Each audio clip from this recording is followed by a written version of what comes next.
But in real life, I felt so helpless, so painful to look at a wailing mother who lost her daughter. It was churning for me, like, my stomach was churning, looking at her pain and agony. And I said, and people whom we have to fight against, they're very powerful people, who has a lot of muscle, who has tons of money. Even for me, to fight against them was not an easy task. I told her, okay, I'll look into it. I don't know how to take it forward.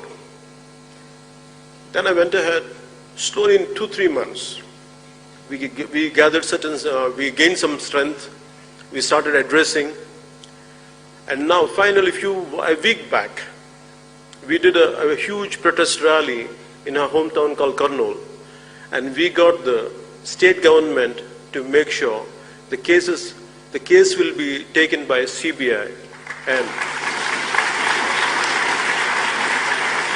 where the state government, for all these years, the previous regime neglected and the current regime neglected for a while. Now it cannot be. They could not do it anymore. You know why? It's because if we are committed, if I would have needed a seat, if I would have wanted to be a Rajya Sabha member, if I wanted to be a parliamentarian, if I wanted to be an assembly, things would have been different. But my purpose here is to stand for the people who are oppressed and helpless. And as long as I'm committed to it, I'm fine even if I lose multiple times. But I will stand for this nation, I'll stand for the weak and weak.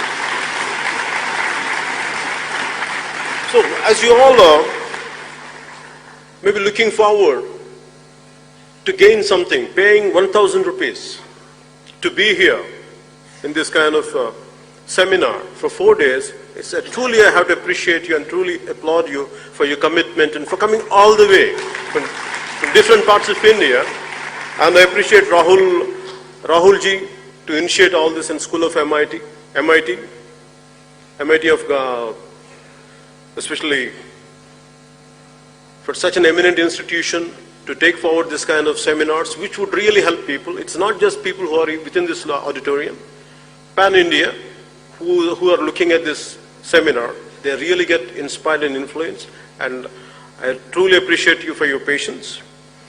And the only thing I would like to share with only just few more things. I want you to understand, no matter what, don't come with a short-term plan. If you really want to be the change agents in politics, at least try to give at least a decade to 2 decades.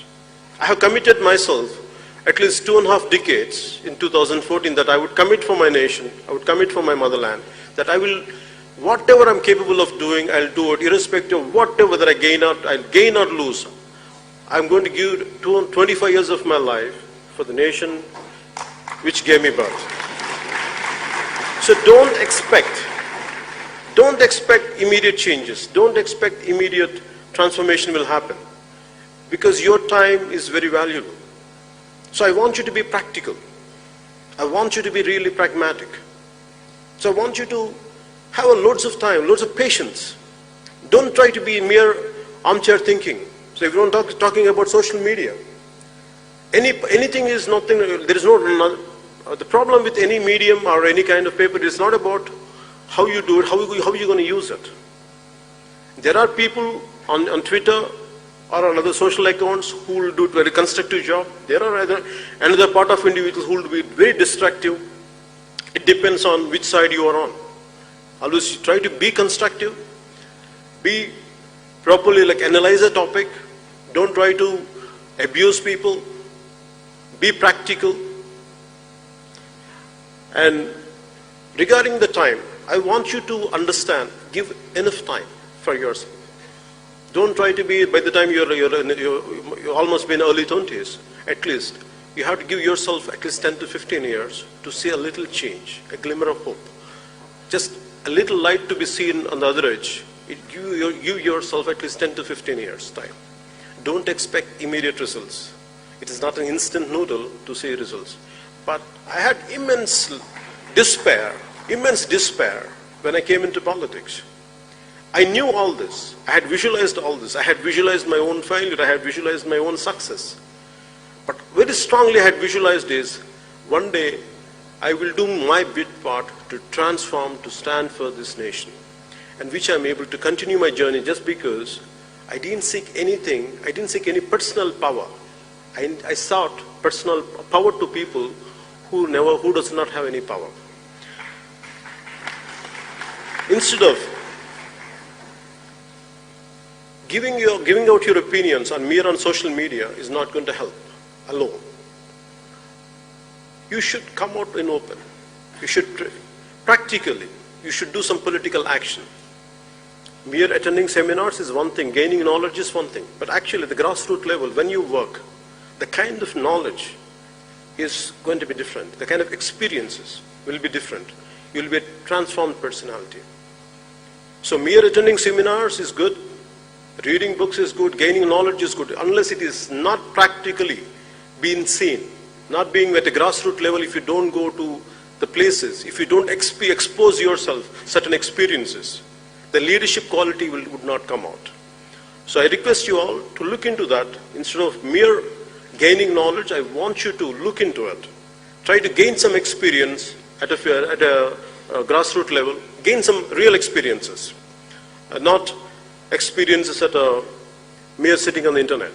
That much I would like to convey to you. An ounce of action is better than a ton of talk.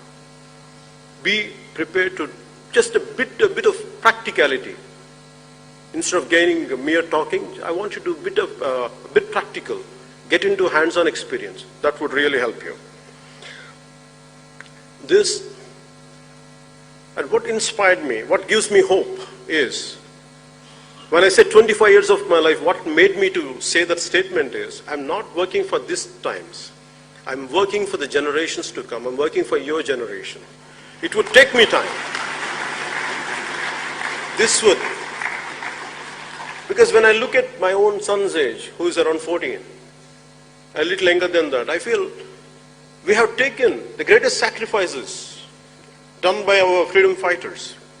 Right from Bhagat Singh to any number of great leaders, they have sacrificed themselves. And yet, we don't carry that legacy. We are selfish, and we are completely self-centered. I questioned myself. I don't want to be the group of who just think about themselves, who are selfish. I don't want to be a part of that group.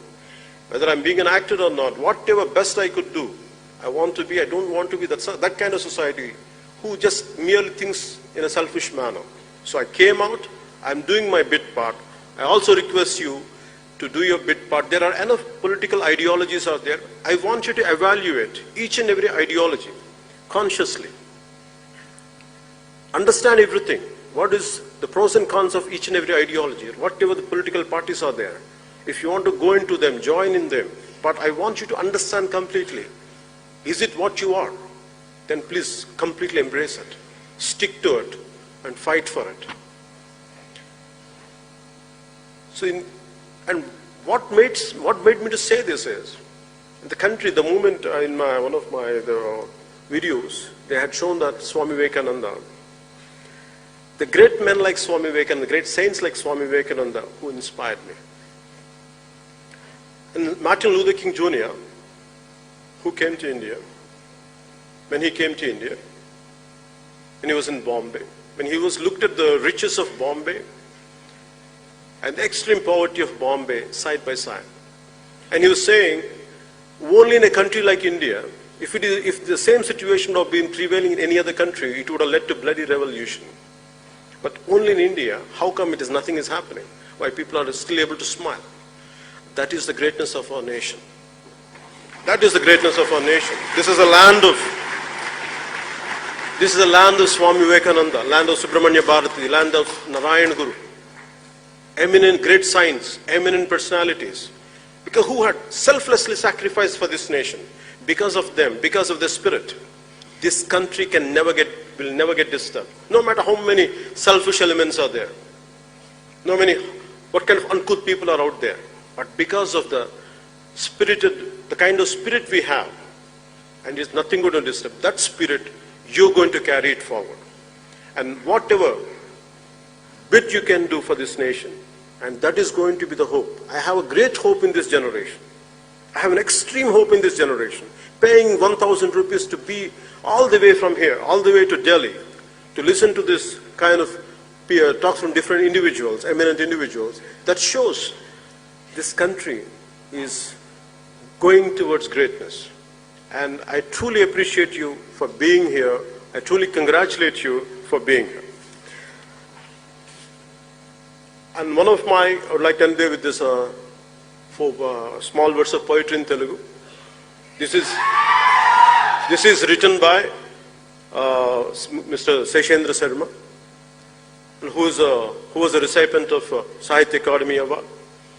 This Na Desam Na Prajalu, my country and my men.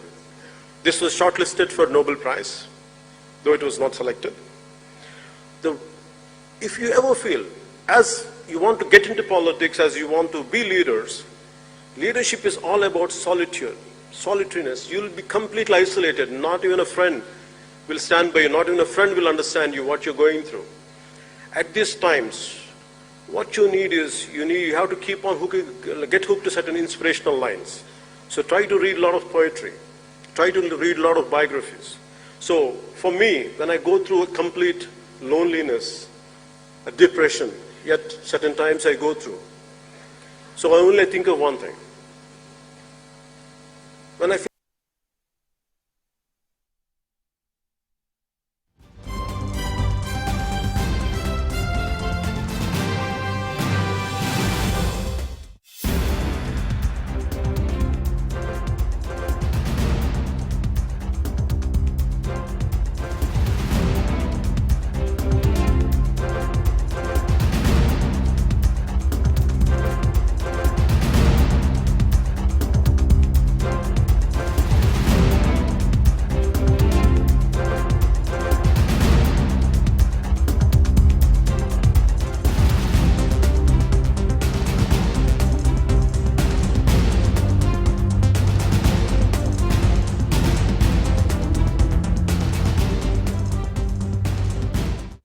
ocean will never bark at one's feet. A twisting tornado's voice will never say, "Yes, master." A mighty mountain will never bend and bow. Maybe I'm a handful of dust, but if I raise my voice, it will reflect the pride of our national flag.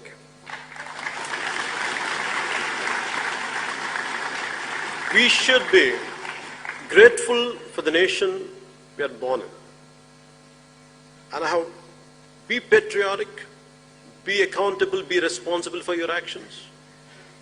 And this country, we are of different ethnic groups, a different linguistic